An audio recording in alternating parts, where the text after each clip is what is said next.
سلام بچه‌ها، حالتون چطوره؟ به پرشین فود خوش اومدید. من آرش هستم، تیستر چنل پرشین فود.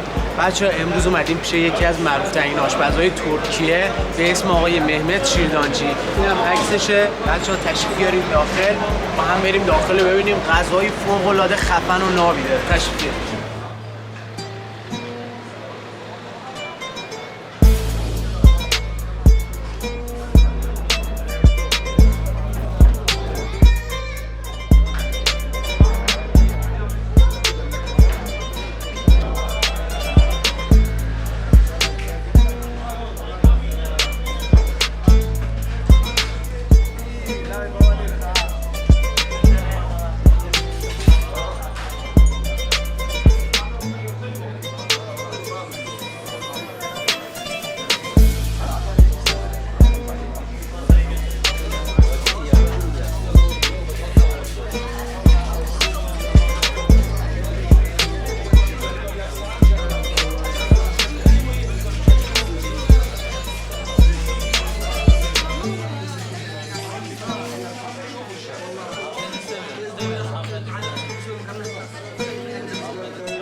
بچه ها منتظرید که غذا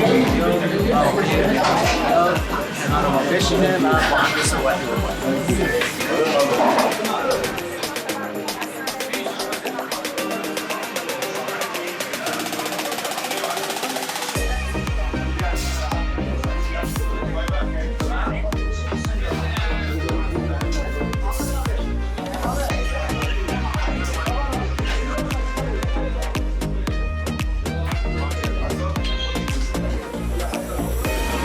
onlara selam olsun. Bütün İran'daki takipçilerime selam olsun. Bizi çok seviyoruz. İnşallah en yakın zamanda. Şimdi Irak'ta açtık, bir de İran'da açacağız. Güzel bir mekan açacağız. İran'a çok gelmek istiyorum. Çünkü İranlar beni çok seviyor.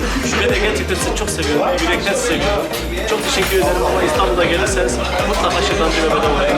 Sizi seviyorum sevgiler. داخلش بهجه خیلی هم میکنم خوشمزه باشه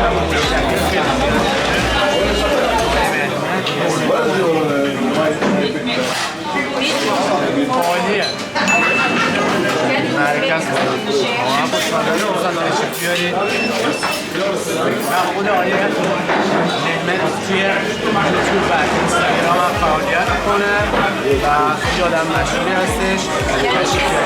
خیلی آدم مهربون و بچه ها ما هم غذامون رو خوردیم، تموم شد، جاتون خالی و داستان رو شد. اگر کانال ما سابسکرایب نکردید سابسکرایب کنید، لایک و کامنت کنید، ما رو حمایت کنید، منتظر ویدیوهای بعدی باشید.